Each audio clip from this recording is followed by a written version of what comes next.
বিকল্প বিরোধ নিষ্পত্তি ও লিগ্যাল এইডকে বিচার বিভাগ সংস্কারের অগ্রভাগে রাখার তাগিদ দিয়েছেন প্রধান বিচারপতি সৈয়দ রেফাত আহমেদ। বর্তমান সরকারের সময়েই সব জেলায় লিগ্যাল এইডের ব্যবস্থা করা হবে জানিয়েছেন আইন উপদেষ্টা আসিফ নজরুল। সোমবার বিকেলে রাজধানীতে এক অনুষ্ঠানে এসব কথা জানান তারা। নতুন আইন বাস্তবায়নে জেলা আইনগত সহায়তা কমিটির ভূমিকা নিয়ে বিকল্প বিরোধ নিষ্পত্তি বিষয়ক জাতীয় সম্মেলনের আয়োজন করা হয় রাজধানীর হোটেল ইন্টারকন্টিনেন্টালে। মামলাজট থেকে মুক্তি পেতে এবং দরিদ্র ও অসহায় মানুষকে আইনি সহায়তা দিতে বিকল্প বিরোধ নিষ্পত্তি ও লিগ্যাল এইডের গুরুত্ব তুলে ধরেন অ্যাটর্নি জেনারেল মোহাম্মদ আসাদুজ্জামান সহ আলোচকেরা। অন্তর্বর্তী সরকারের মেয়াদে যে কোনো মূল্যে সব জেলায় লিগ্যাল এইডের ব্যবস্থা করার আশ্বাস দেন আইন উপদেষ্টা।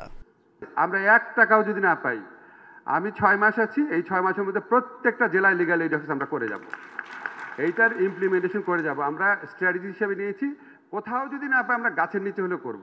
2026 সনে ডিসেম্বরের মধ্যে আমরা প্রত্যেক বছর 2 লক্ষ মামলা এই আপনার প্রি কেস মেডিয়েশনের মাধ্যমে রিজলভ করব।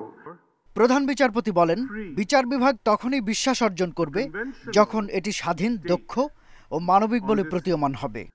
ADR and legal aid are not marginal concerns. বিকল্প বিরোধ নিষ্পত্তি এডিআর ও লিগ্যাল এইড কোনো প্রান্তিক বিষয় নয়, বরং এটি হলো আনুষ্ঠানিক বিচার ব্যবস্থা ও মানুষের বাস্তব জীবনের মধ্যে সেতুবন্ধন।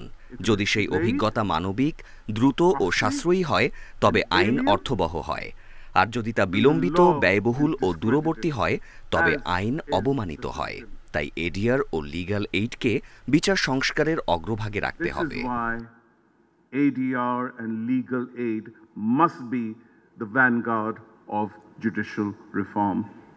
প্রধান বিচারপতি আরও বলেন, এমন লিগ্যাল এইডের ব্যবস্থা করতে হবে যা নিছক আনুষ্ঠানিক নয়, বরং রূপান্তরমূলক। শাহাদাত স্বপন, ইন্ডিপেন্ডেন্ট নিউজ, ঢাকা।